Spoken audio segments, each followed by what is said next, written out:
Welcome to episode 111 of The Route presented by White Whale Marketing. The Route is a glorified sports business coffee chat. There's a new guest every episode as they share their experiences and route in sports. As always, I'm Christopher Nascimento, and let's get started. So, if you're following us here on video via our YouTube channel, you can see here at the top of the screen that I just brought up here, it says at The Route Sports. So if you haven't already, check us out on all social media. That's at The Route Sports. At the time of this recording, we did our first time launch of a ton of clips. I think this week's episode for episode 97 at the time of this recording, there's 22 clips. So we're going to try doing that from here on out. And this episode will have that as well. So that's on Facebook, Twitter, TikTok, and YouTube, and Instagram has all these clips. And obviously we're on LinkedIn as well, which is a great platform for you to maybe start building your network, or maybe even try to, fine tune it a bit more. But feel free to connect with myself, or even maybe some of the guests if you think there's an alignment there. I'm sure they'd be interested in connecting. So check us out at The Route Sports. Building on that as well, if you're listening to us, as I said, we're here on video via YouTube underneath the White Whale Marketing YouTube channel, and we have our own playlist called The Route Playlist. Check us out there. But we're also on, I believe, 10 different audio platforms. So if you can listen, we can find you. So that's Apple, Spotify, Google, and all the good ones there. So when you're on these platforms, take the time to just subscribe, follow, rate 5 stars, all that good stuff, as it allows us to grow a little bit easier. And then from there, it allows us to kind of continue bringing these new exciting guests that always are able to kind of provide these great insights for you. So please take the time to do that when you have the chance. Now, with that said, obviously the most exciting part of each episode is getting to our guests. But before we do that, I have a quick message from BetStamp. Damn it, I lost another bet. I always do this. Why can't I win at least one? Need an edge in sports betting. BetStamp allows you to compare the best available odds among sports books. To get an edge in sports betting, download the BetStamp app and use the code WHALE to get access to all the affiliates and pricing. The only way to get an edge in online sports betting is by having accounts with multiple sports books. Yes. BetStamp. I'd now like to welcome someone who has climbed the ladder within the ranks of their organization over the last 26 years. President of Operations at the Chicago Wolves, Courtney Mahoney. Welcome to The Route. How's it going? Good, real good. Thanks for having me. Of course. I'm excited to kind of get into this. It's always kind of cool getting to these different routes, and especially with how your season played out. So, as the podcast says, The Route. So, do you mind maybe taking us through it? Where did it begin, and how did we get here today? Yeah, I don't want to take you back too far. It's been a while since I've been here, but I went to college at University of Wisconsin-Madison. I grew up in suburbs of Chicago, and I kind of was raised. Both my parents went there, so I was a little bit raised being a Badger. So it was a really good fit. And I majored in communications and Spanish. Real interesting knowing that I went into hockey.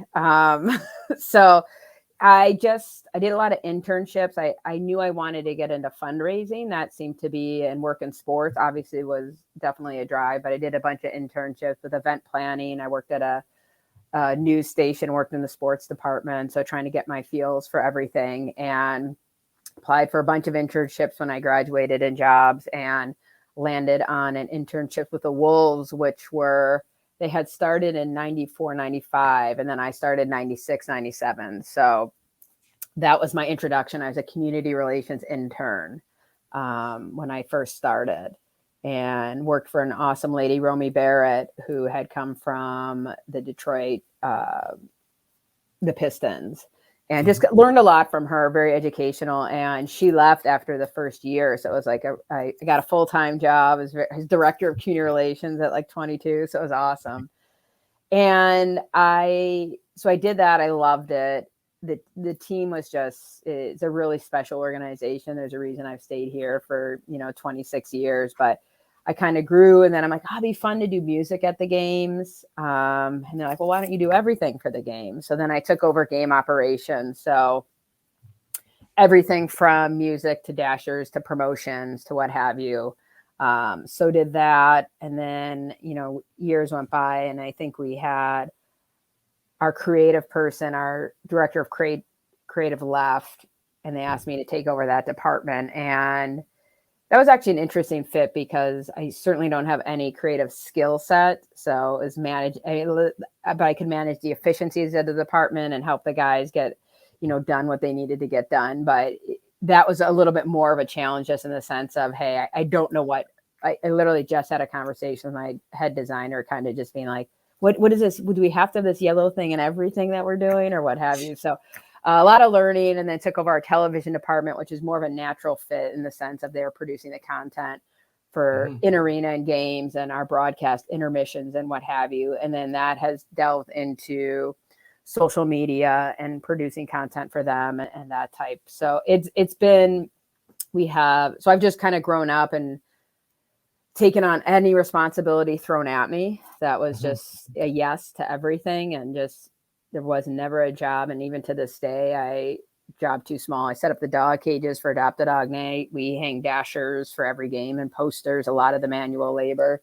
So we do all of that.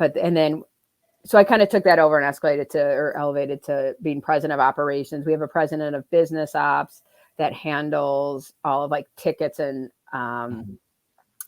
corporate. I also handle merchandise. That's another massive department that's under my umbrella. And that was just somebody. It's the beauty of somebody left, and we kind of took that over, and that's done extremely well. And we're really, really proud of that and how much that's grown in the past 5 years since we've taken it over. So I guess that's a short story of the route. I know we'll get into more, but yeah. And I've stayed and I was promoted to president last summer. So it's been awesome. And then we won a cup. So coincidence. I don't know. That never works, right? Was it Ryan Warsofsky or Andrew Podorowski, or I don't know. Who knows? No, that's good stuff. And yeah, obviously we're just starting off here, but there's definitely a few things I already want to get into just right off the go here. But I always like going just back to the beginning, as you're saying. And sorry. Typically, one of the things that's always of interest, especially with our audiences, is kind of that interesting age group where it goes from early 20s. So they're typically probably in university, maybe trying to figure out, hey, is this major for me? Or hey, should I switch, or should I continue it within this? Or it's maybe professionals that are within sports, or typically maybe they're looking to get back into sports, right? So, sorry. Sometimes I get questions about hey, should I take this program, or hey, what school I should go to? Not an academic advisor, so I can't provide that advice. But I do like to dive into why certain guests go into different majors. And your major seems to be pretty interesting, right? Where what made you decide communications in Spanish? That seems like an interesting combo. It makes sense. Yeah. Though. Yeah. I mean, it made sense for any other sport. I think there's one Spanish hockey player, which is humorous now. I knew there wasn't, I think when I went to school, there wasn't a marketing or sports marketing program as much. So I think these were kind of the option. And it was radio. I had a radio, TV, film, and it was just something I enjoyed. And I kind of was under the assumption, or the plan was, I tried to do a lot of internships and build my resume that way, that I had this experience that would help me get a job, because as opposed to, and that's kind of how I hire now. It's not necessarily, if you would have, I have a different approach. I'm not a big believer in the classes you took or what it is, but I'm more looking for your attitude and what experience you have, because everything will be taught. It doesn't matter if you had 10 years experience at the Senators or the Blackhawks. If you come here, we do it in a different way. Or if you go somewhere else, you do it in a different way. So for me, I just ended up doing a major that I just enjoyed. I studied in Spain. I thought it was important to have, since high school, I took a foreign language. And I think that's such an important aspect. It's one of those, I wish I could use it more, and I can't. I think we actually do a lot of programs here where we take our French speaking players to high schools to talk about the value of learning a second language and what have you. So I think the value of that is awesome. It didn't pan out, but studying abroad was amazing. And I think that's something I would highly encourage if you have the opportunity. it just changes your perspective on everything. Yeah, no, that that's something of interest to kind of get into, right? Where I'd say over the last 10 or 20 episodes, we've had a few guests just talk about their schooling or maybe kind of deciding to go for these experiences, right? Whether it's going abroad, taking a gap year, and they were sharing how it's allowed them to kind of gain a lot of perspective, especially at the age of, let's say 18, 20, whatever, early 20s, right? Early adulthood. And they're saying it made a huge impact on them, right? Where, sorry, once they kind of get into it, then it just allows them to kind of then, just hit the ground running, let's say, right? So I think that's kind of a great perspective that you're providing there, because that's something I realized when I finished university, right? Where here I am, I had a business degree, and I was like, hey, great, I'm a business professional, let's get into it, right? And then when I was, doing these roles, I was like, hey, like I never learned any of this in school, right? Yeah. A whole lot of theory, not a lot of practical. Right. So that's one of the things where I just started, things with my own things I was trying to create, and then even just through the different companies I was working with. Well, I was like, wow, like maybe that's something there to it, right? Where it makes sense why, especially in the States with sports, there's such a huge thing on internships, right? So do you find there's something when you're looking for maybe a potential hire that you want someone that's well-versed in hockey, different sports, maybe different, like what kind of things are you looking at to maybe find that well-rounded intern? Or I think it depends on, we're hiring for a bunch of positions right now. And I think it depends on what the position is. A lot of it is, we just hired a director of PR, and he had obviously amazing experience, and hockey is key in that. But for a lot of the entry-level positions, a lot of people you interview and they're like, I love sports, I want to work in sports. And you're like, well, you're not watching it, and you're not, I think it's just I like people that were athletes because they understand the grind and they understand the team aspect, that everything we do is like, if tickets doesn't sell you have to understand the focus is on revenue, right? We have to sell tickets. One of our Wolves philosophies is any program or anything you do needs to generate sponsorship dollars, ticket dollars, generate media exposure, or is it a fundraising community aspect? So without any piece of the puzzle, if we don't have people in the building, it's not going to help corporate. It makes my job as producing the game very hard if there's no one to make noise for the noise meter. Those games where there's a ton of people and everybody's there, obviously awesome. That's the beauty of like playoff hockey and this and that. So, and more people in the building are buying merchandise. They're spending more money on our fundraiser. And it's just like this. So I think athletes understand the grind and this team aspect and a goal at the end of each season. I think that's the privilege of working in sports, whether you win a cup or not. There's kind of this, you have something you're working towards, which I think is really, really cool. But for me, I like some sports experience because that means you get it. You've been through the grind. I don't know a lot of internships in sports that aren't a lot of hours and low pay. it's just, that's the nature of the business, right? Yeah. I specifically hired one guy who didn't have experience, but he was a bar back. And I just knew and he was a grinder. Some of this stuff when you first started, we want them to learn, but some of it is you're taking stuff down to the building, you're doing what have you. And it's just to know you have that effort and do it with a smile. And you can, I tell them you can complain at night with your girlfriend or your boyfriend and just like, oh, today was a day, but I don't know. I've done that. So for me, it's really attitude. And what did you like? I don't know. The marketing classes, I don't want to deter anyone, but for me are not I'd rather someone who's done the work. Has had some type of experience, and whether they tried. Mine didn't match up. It was like I said, it was like event planning for like the expo center or something. And then I did work for a sports station, but that was very minimal of what I did, what I do here. But I don't know. It shows that experience that you're trying to get. And I think that's key, and the willingness to learn. Because there's definitely a method to the madness, how everybody does stuff. And you have to either kind of buy in or I don't know if at 48, I have the ability to change. Yeah. I tried.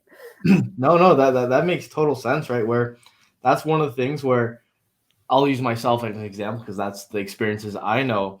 But at the beginning of university, a lot of theory. But I found near the end, at least for my program, we started doing all practical. It was all like group work. And then finally at the end, we had the option. I remember this, and I had to argue with my team because you had the option to do a case study, 3 hours in the classroom in front of the professor, you get the case and you kind of build it out from there, or you take the whole semester, work with a not-for-profit, and kind of go from there. I'm like, hey, that's a perfect way to kind of get sports experience, right? To go to NSO and be like, hey, like let's build out a certain strategy for you. And then obviously there's teeth pulling, but now maybe a couple of years removed, I've spoken to those team members and they're like, hey, that was like the best idea because that was like a real world marketing strategy where we're kind of finding ways to get to new Canadians. That was the strategy we were building. Whereas in class, we're just going to be like, hey, do this, do that, and kind of give me the A and let me walk away, right? So I definitely agree with that. We're maybe finding ways to leverage experience, even if you're in school or using these different internship opportunities. And then with that kind of segues perfectly into the next question, which is your internship opportunity. So how did that come about? Because I think that's always something of interest that people want to hear. Yeah, it was tough. Like I had, I was very anxious when I graduated to get a job, and I had a couple, like I interviewed, I could get the Bulls and I didn't get it. And they had an internship program in sales and I didn't get it. And I actually ended up going to, I don't even know if they had, it's like a sports career fair downtown. And just met, it was everything from it. We had like Nike and CCM, but then all the teams and the Wolves are fairly new. So at the time you met everybody, you wrote the thank you notes, and then I got the opportunity to interview and like intern at the Wolves. And I didn't know much about hockey at all. Like, it's funny, I went to such a big hockey school, but I was like more of a football. So I didn't even like understand the sport that well, which is comical now. But yeah, and I just did all those tools of the networking, which I hate that word in a way. Like it's just such a hard thing to do. But did that and I got the internship, and I had my boss, she was really good and taught me the kind of the nuts and bolts, especially the community part. And I learned a lot from her, and I lucked out too in that she left. And it was just kind of, I was also at the right place at the right time and was able to carry on. But I knew that you just did whatever was asked. I mean, I think that's kind of, you're going to work the hours. One of our mottos here is you're just going to work unreasonably hard. Like that's the nature of sports. So if people were going somewhere, I went somewhere. I did kind of what was asked of me. And then fortunately I got to stay on for, another 20 some years. Yeah. No, that but that's key. I mean, people like to hire from within. I think the last thing, we don't have an HR department. So the last thing I want to do is spend a lot of time looking. It's so hard I have a lot of girlfriends in sports. So it's kind of, you've done a lot of hiring. My buddy had a great intern at the Brewers. So that was like the one resume you got, and it just clicked. She knew kind of she had worked for me and knew the mentality. And it was just, she had that experience of working in baseball, which is a grind, which makes hockey easy. So it's, those internships are key. I think very important. Yeah, I had a guess kind of similar to what you're saying, where, you're saying the Wolves were new, you didn't really know much about the sport. And I remember they were sharing how, I think it's for the Predators, right? And his first job was, down south-ish. He never really knew about hockey. And he was selling tickets for the Predators in the mall. And he said he didn't sell a single ticket over a few months, right? And now he's like the senior vice president, and he didn't even know how the sport works. So that kind of reminded me of that, which I thought was funny. Yeah. On that note, though, did you ever, let's say you went to that job fair, obviously you're saying there's Nike, CCM, all these other teams. Did you ever look at the Wolves and maybe think of, hey, this is a great opportunity because they're a new franchise, so you can kind of have more room to grow? Or did that thought process ever kind of come in? I mean, I'd be lying if I did. I think I didn't realize until you get in it. I just didn't realize where the growth opportunities were.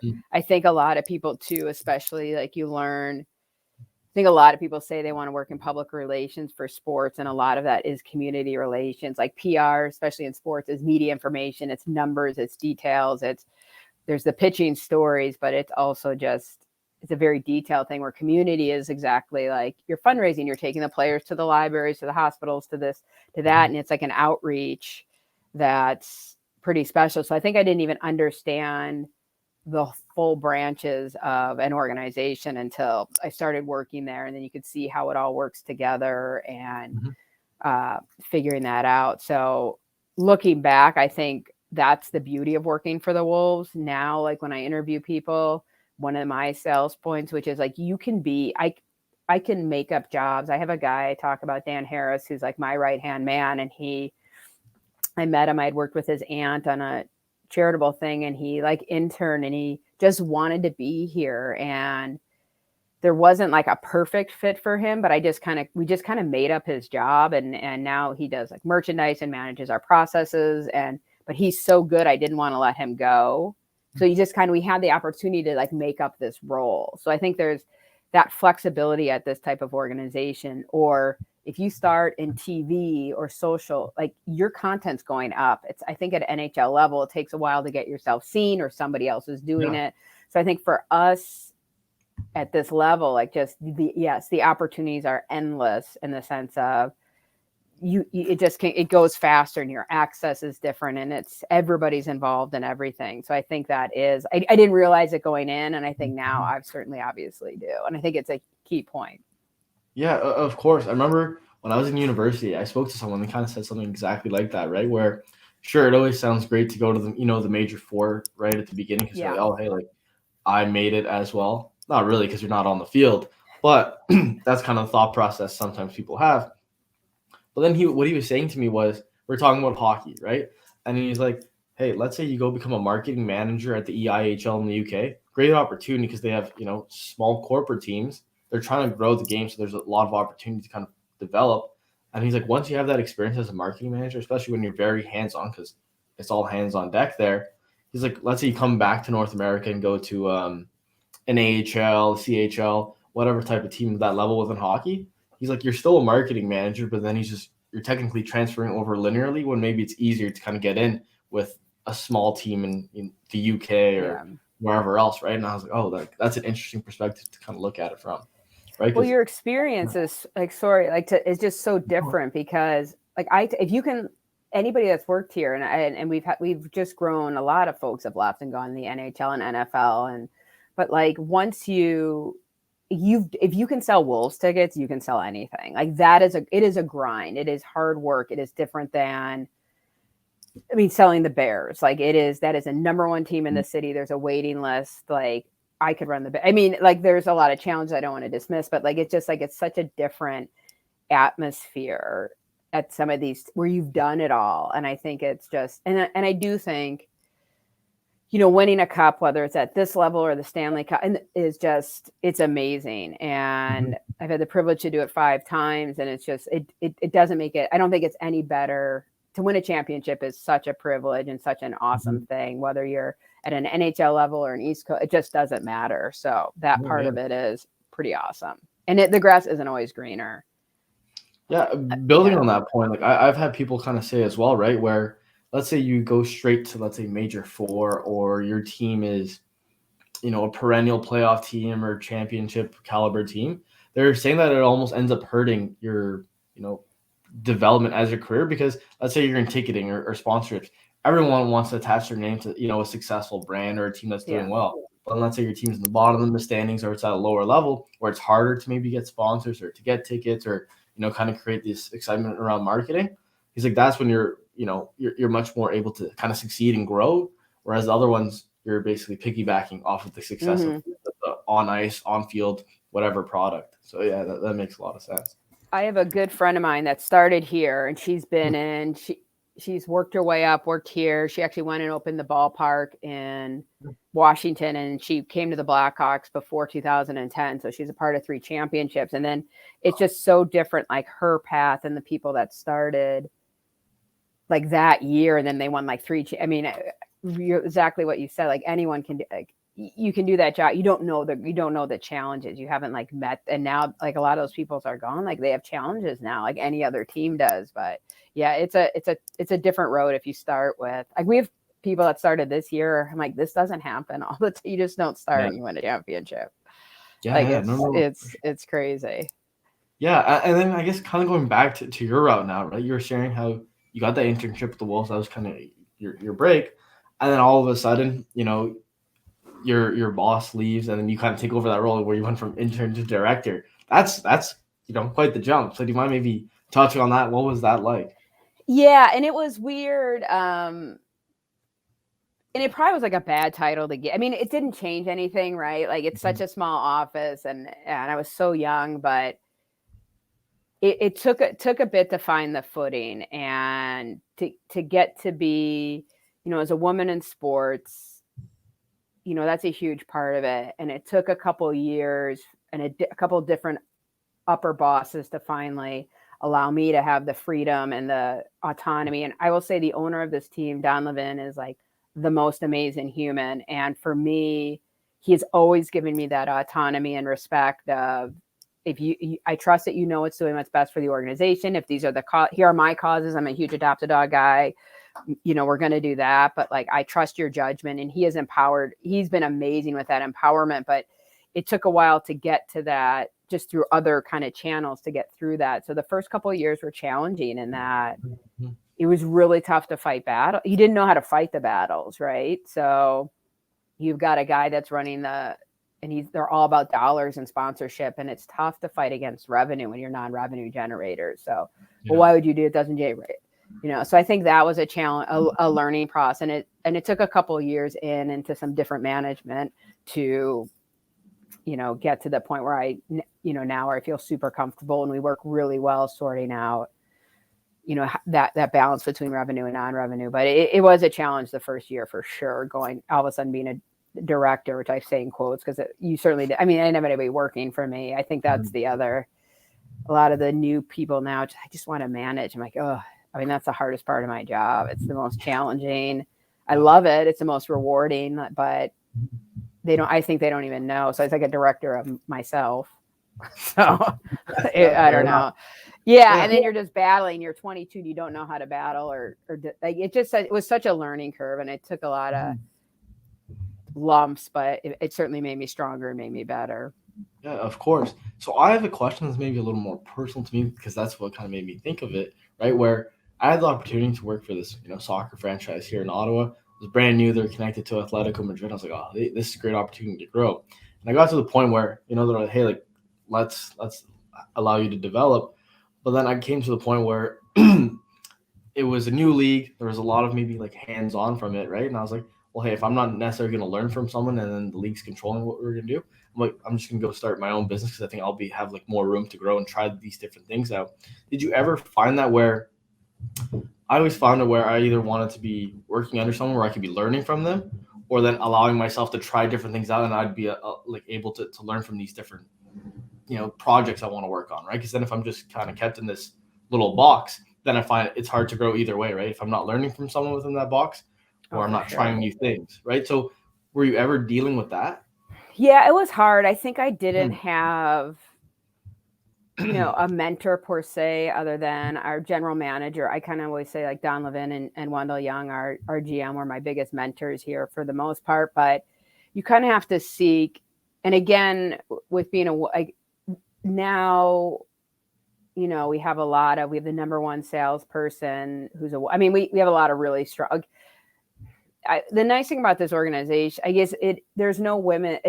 It's great in the sense of like, you're really good at what you do. You get to be president. Like, it's awesome that you're a woman. It's not like but it's like, oh, you're the best salesperson. Like, that's awesome. Stephanie's that person. So I feel like I've never had to fight that battle.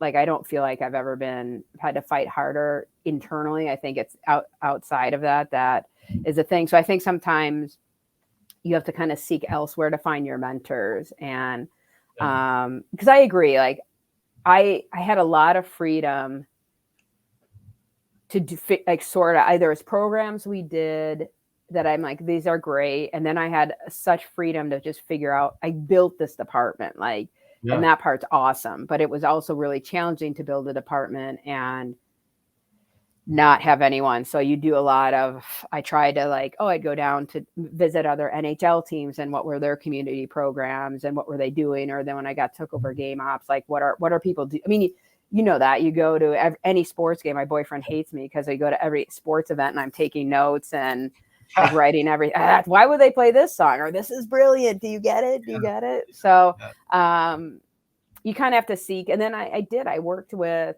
when I started, I just have which are still my, one of my best group of girlfriends. One's at the Bears, one's at the Hawks, was was at the brewery. And I think like you use them as resources. Like even now it's like, hey, how would you handle this? What do you think about this? So you just kind of hopefully find some mentors in maybe different capacities and bring it in. And then you do your best. I do my best to be, obviously be a leader for everyone, but for women in sports, I think it's just, how do you carry yourself? You empowering other women to succeed, I think is just such a key thing in a industry that is just, we're getting there. It just takes a bit.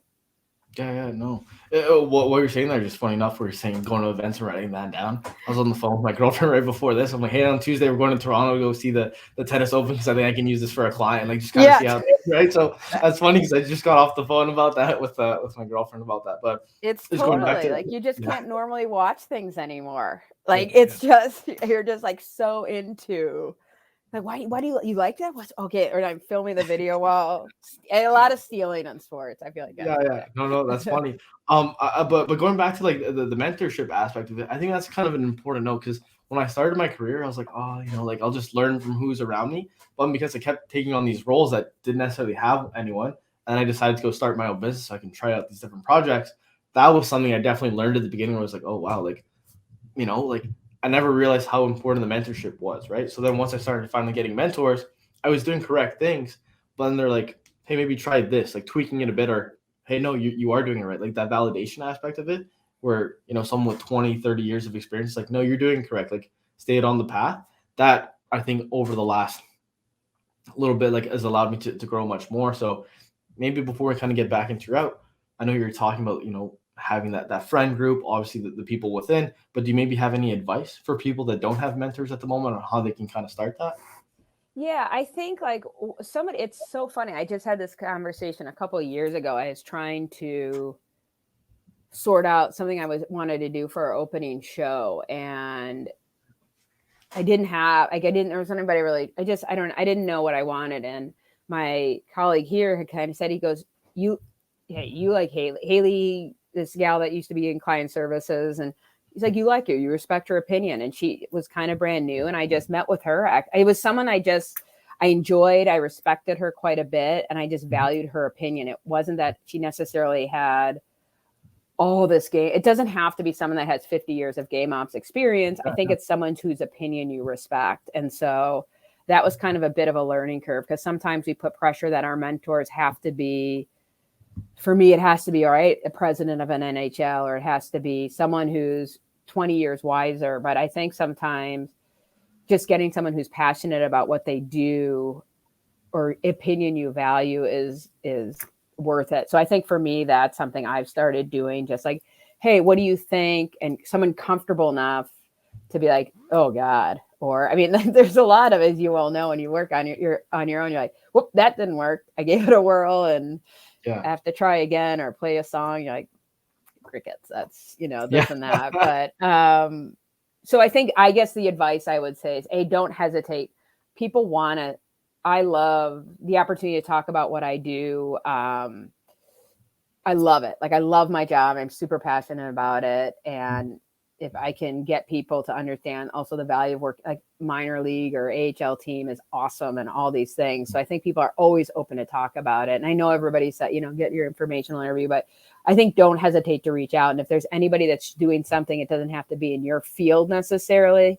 Like, hey, I love your podcast. I just want to hear how you got into it. It's the same thing what you're doing. Like, what do you like, or what do you think about this? You know what you're doing on that. Maybe you see something because you're out of the element of it a little bit. So yeah. No, I completely agree with that, right? Where sometimes, like even with, let's say use this podcast as an example, I'll reach out to people all over the world, that is, different sports, different levels within sport. And sometimes I reach out to people, whether it's like a student, sometimes, whether it's 10 years of experience. And sometimes we're like, oh no, like I'm not an executive or president. I'm like, no, I'm very much aware of that. But I think like there's still some like insights about that, right? Or some little nuggets that you never know. Absolutely. And like this podcast, or even just the people that I try to connect with, like you just take little things, like as you're saying, right? So all the time. I mean, anything like seeking information is, I mean, my commute is a lot of podcasts, a lot of Audible books, and whether it's a person that's trying to open a restaurant and what do they do, or like Starbucks and their customer service, like anything I can read about leadership and listening. And I just, that stuff is so key to continue to learn. Like if you think you've got it, that's a problem. Like if you're done learning, that's an issue.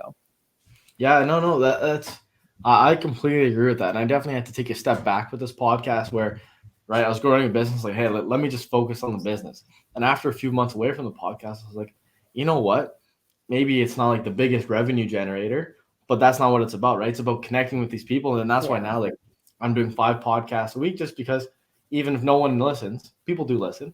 But let's say no one listens, I have this notebook where I'm just writing things down as I'm speaking to people because who knows, maybe you're saying something about what you're doing in game operations. I'm like, hey, like that's something of value. Or then even I notice whether I'm just connecting with people for work, I'm like, oh, hey, like I spoke to someone in this industry. They mentioned some nugget. I think this is applicable to you, right? Where then it's just kind of allowing you to be more well-versed, as you're saying. So definitely agree with that. Going back to you though, as you're saying, you got into that role, and as you're kind of going about it, you're kind of taking more departments under your wing. So how did that kind of transpire, right? Was it every couple of years? Was it more so like, hey, I want to try this? That's how it kind of came about. How did those new opportunities? Yeah, I mean, I knew game after community, like the game day was, the gentleman I was working, I think he was done with it. And I was really intrigued by the music and the creative part of it. So taking that over, like, was I enjoyed that. And then, so I think it's probably a couple years later, then the creative one is the most, like our TV, our producers, he's a very good producer. He wasn't a good manager, which he would admit. So the day-to-day process of that department needed to be refined. And I'm a very, like, sometimes it's great to be a manager of something you don't know that much about, right? So I think there's the community people, I'm like in their grill, and we're really heavy in game ops. You're just like every day, let's talk about what we're doing to fundraise, what we're doing to reach out to the community. I'm very heavily involved. And I think the nice part sometimes with the creative department is I don't know. I know what I want. I want this flyer. I wanted to have the players' images without their helmets so people see them because I want them to come to this. But like just letting them kind of do their thing, I think is much helpful than someone being like, well, I would design it differently. I don't have a skill set to do that. So that was like a really cool learning curve to just manage, to get their back. They just needed someone to get their back. And again, the efficiencies of what is this process? How is everybody seeing these collateral materials you're producing? How am I understanding what my designers need? And then how am I also understanding what the corporate department needs out of them or what have you? So, and then kind of same with TV. TV though is a little more because it's just my staff is producing the content. So that just helped to have somebody involved. And then merch was we had a merch person. And when he left, it's not the problem. Like as people leave and you just get more, it's a lot of other duties as a sign. And we've loved merch. And Dan and I kind of took over merch and just changed started getting higher quality. We have now Nike and Under Armour and 47 brand and just Violent Gentleman, just a very cool, like we're really just pleased with the quality of materials or merchandise that we have that I don't think we had 8 years ago. And we're generating revenue. We're doing all the right things that we're supposed to do for the organization. And that's been really rewarding. Like every time you get an order, like somebody bought ours. It's awesome. And it's really fun. Like it's really cool. So I don't know if that answered, but yeah, so it's just, so I think it was probably it seems to be a couple years apart. And then this is an interesting year because there's been a lot of transition after this season. So there's like our PR director left, our social media person left, one of our designers is leaving. To go to the NHS. So it's just there's a lot of, so it'll be an interesting season. Hopefully in September, we're smooth sailing. Yeah. Maybe we'll have to get an update from that. Yeah. Still hiring. Send resumes. I have a question regarding merchandise because this is something that I thought of just from my own experiences. And then when I worked at a team, I was always like asking like, hey, why can't we do this? Right. Where sometimes we had, I don't remember. It was like it's professional, but it's not like La Liga, right? It's not the biggest soccer team in the world. But then there's T-shirts. I remember it's kind of a generic T-shirt, logo slapped on it. I think it was like $60 or $70. And I remember I went to the team shop. And I was like, I like support the team I work for. I'm like, there's no chance I would even like put that on Right. myself. And I'm like, Yeah. this feels like, no offense, this feels like crap. I'm like, why Yeah. were we selling this? And then I had my own merch, right, for my company and my podcast. I was like, why don't we just do like a drop shipping, like with the good quality? So I was curious from like, let's say the Chicago Wolves standpoint, would there ever be a time where you see, let's say in the next few years, especially with athlete branding developing, where you have like these exclusive drops that are almost designed by players, right? Because you have these designers and maybe it's kind of a unique way to kind of engage and kind of have merch that's a little more affordable, right? Because it doesn't have like these huge overhead costs to it. Yeah, I mean, $60-$70 for a t-shirt seems expensive. And it's funny, we escalated to probably like $30 for a high quality shirt, and it was having like, I feel like we were undermining our fans by offering them like the non-tri-blend I call them the sandpaper shirts. Like we changed what we were off in really quality, and you're getting whether the designs and what have you, and people bought into it. And it was just like, I think it was like more respectful to our fans to be like, hey, you guys want really good stuff, we're going to give it to you. And I don't think it's like super expensive. I mean, we don't have the luxury of some items. You're just like, we cannot order the quantity. Yeah. You know, our biggest battle is probably out in like getting in stores, because we can't afford to you can't order 500 pieces and send them to, Dick's Sporting Goods, because they're not going to buy them. And then you can't be stuck with that inventory. So fortunately, we have a really good online business and what have you. But I would say that's our biggest challenge, is how to sell outside of the arena. We don't have a store at the arena, that type of thing. But yeah, I think players, we started Violent Gentlemen's. I think it was, oh my God, I don't know the wrestling, but some famous wrestler, oh my God, Troy's going to kill me, wore a Violent Gentleman Wolves shirt. They had produced it. So we're like, why aren't we like, let's get out of our comfort zone. Let's hit this brand. And the players, it's a very big player hockey brand. And our guys loved it. And I love the concept. If I had a guy that was into it, I'd be very open to letting him produce, a shirt or a concept that he liked. But I think it's important, we see what the guys are wearing. That's the other challenge too. Like sometimes we'll see something and we'll both be like, hate it. It's going to sell a million things, just because we have similar, very conservative taste. But it's funny, if we both hate it, we know it'll kill. Like it'll do really well. There's just like you have to get out of your own way and get out and like, hey, we did tank tops, which is hilarious for when we won the cup with Violent Gentlemen. They are awesome. And we sold a decent amount. So but yeah, I love getting the guys more involved and them having an opinion. The more vested they get in the organization, the better. Yeah, no, for sure. And I think that's kind of the, let's say, challenge with at least hockey, especially being in Canada. Hockey's king here, but then you have these hockey players, right, where I'm speaking to agents or players, and they have these incredibly engaged brands that almost like on social media that don't make any sense, right? Because they have 4 posts, and then, but then like there's an interest in them. They're like, yeah, I'd love to, grow my brand, but then when you ask them to do stuff, they're like, oh no, not yet, right? So then that's kind of the balance of it. Where it definitely makes sense where you need like that go-getter athlete that has that interest, where it's almost like it can't be a star, but it can't be even the smaller ones. Sometimes end up being the ones that are more willing to, because they know that's an opportunity, right? So yeah, and I think at our level it's hard too, because some people, they love it here, but they don't like. They want to be in Carolina, or they want to be whoever you're affiliated with. At the end of the day, we're not naive to think unless it's someone who's signing and finishing their career. It was different in the IHL days, but you get one go-getter, maybe a year. Like I love my go-getters that come up to you right away and like, I just want to give back to the community. And you're like, oh, and are fun and easy to ask. And sometimes it is surprising though. Sometimes it's the guy that's like barely on our team. And you're like, why are you lose the attitude?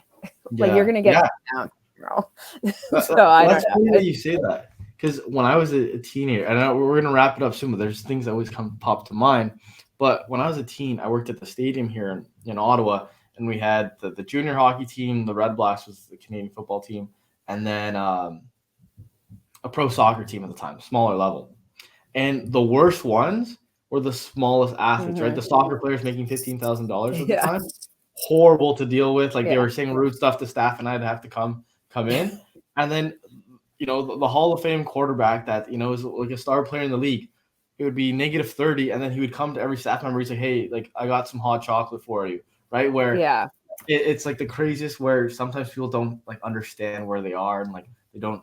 Yeah. Yeah. It's I think with hockey too, like I've never had an issue with an NHL, like NHL guys, even if they're down here, I understand they want to be up at like 99. They get it. They get it. They've been there. They've done that. And it's such an interesting thing. I mean, just to see those attitudes will catch up with you, and the nice guys will get rewarded. And it's such a key thing, but it is shocking. Like, what is wrong? Also you're no better than my staff. Like that's like lose the attitude. Yeah. We're all busting our ass here. We are doing the best we can to sell tickets, to do this. Like just slow your roll. Yeah, no, I completely agree with that. And I have 2 questions I like to ask every guest at the end. Before we do this, is a question that kind of came to mind when I wanted to get you on as a guest was, one of the things I find interesting is the Chicago Wolves has been affiliated with a bunch of different teams, right? So I think Carolina, Vegas, I don't know, there was another team. Yeah, so that was awesome. Yeah, Vancouver. but how does that work? I was curious from like a business perspective. Does that affect you on the corporate side of things, or not really because you're still your own organization? I mean, not too much because we're very independent. It does not bode well when we were with St. Louis being a Chicago team. A lot of people hated us with the Blackhawks. Same with at the time, Vancouver was the Luongo years, and everyone was just like, so then we got to St. Louis, which is even worse. I always joke, I'm like, Red Wings are next. So not too much. Carolina has been great. Their fans are awesome. And especially on social, there was just a lot of back and forth and what have you. So on the business side, it doesn't really affect us. But if you have a team that's a fan base like Carolina, we're vested. So they were really supportive of our fundraisers, or if we do like mystery pucks and they're trying to get their guys that are up and down, the Jack Drurys or Stefan Nason. So and we don't put patches on our jerseys. We're pretty independent, all things considered. So we're pretty easy. The only thing that makes it hard is like when you start brand new, I give no one to put in a video. Like we think like last year, the first game, I'm like, I have 0 footage of anyone. So so then you do a 20-year video. There's pros and cons to it too, right? Where when you say something like that, that's obviously a con. But I guess the pro is, let's say you then finally get attached to like Carolina, where they have a great social team. We're constantly New Year. I'm assuming every time you get affiliated to a new team, that just has that boost, because then that fan base ends up following you, right? So that should be interesting. But yeah, so this has been great kind of going over your route. But before we end, I have 2 quick questions I'd like to ask everyone, because I think it's a great way to put a bow on it. As annoying as it is, I've said it over 110 episodes now. I'm going to live until I'm 103. I'm set on that. I'm going to be on a rocking chair enjoying life, thinking back about all the things I've done. So if I ask you the same question, you're 103, you're on your rocking chair, just enjoying life, thinking about everything you've done to date. What's one story that would stick out that you would remember at 103? Oh, goodness. One story. That is tough, obviously. I'm going to try and it would be something community-wise. I've had championships have been awesome. Like banner, being able to like raise a banner for like Wendell, who's a close friend, and give him, I think something Tim Breslin was a player that played here and passed away suddenly. And we've done a scholarship in his name, and his wife and his wife come back with their 3 kids, and they've grown. And I don't know. I think something like that's meaningful to our fans, but to this family that we've kept his name alive and do the memories, and to see her kids grow to be success, and to know that you're impacting someone's life with a scholarship. I think anything. I've been so lucky. I feel very privileged to be in a job where I get to give back to the community. Like, I think that's the greatest gift I've been given. So I'm lucky to know that, hey, we met somebody at the hospital, and Oscar Dance became friends, and they come to games, and we've just seen that patient grow and become that type of stuff, or the surprise with this. Anything, the moments we've been able to give people on and off the ice will be my proudest, definitely my proudest accomplishment. That's awesome. Yeah, I completely agree with that. And then the last question, so we went into the future, now we go into the past.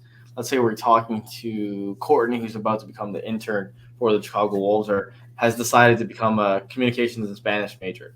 What's one piece of advice that you now know that you've been able to learn throughout your career that you're like, you know what, the younger version of myself should know this, or Chris should know this, or somebody listening should know this because it provides me a lot of value? I think, for me, attitude is everything. I think I've said is like, for me, the major and this and that, but if you have an attitude, just a positive attitude and a passion for what you do, then you will be successful no matter what you do. But if you've just got to want to work hard, but if you don't have the passion for it, it's not going to be worth it. So I think just the positive attitude and a passion for whatever you're doing in any capacity is key. Yeah, and that's exactly why I like asking that question last, because I think it's a perfect way to wrap it all up. So, Courtney, thank you so much for joining us. And yeah, it's been great. As always, I got my notes, so that's always a good sign if there's a lot of notes. But good. Thank you so much for having me. It's been fun to go back and relive it, and it's interesting in the process of like now hiring. It's like rejuvenate. This is a cool opportunity. Hopefully, everybody buys into it. So, thank you so much for taking the time to have me. No, of course, it's a great route, right? Where, I have a bunch of notes. So at the very least, I got value of it, but I know a lot of people as well will be listening. So, thank you so much. And, hopefully we can kind of keep up and maybe find out what happens next week. That's it for episode 111. Stay tuned for next week's episode. And, follow us on social media at The Route Sports. Thank you.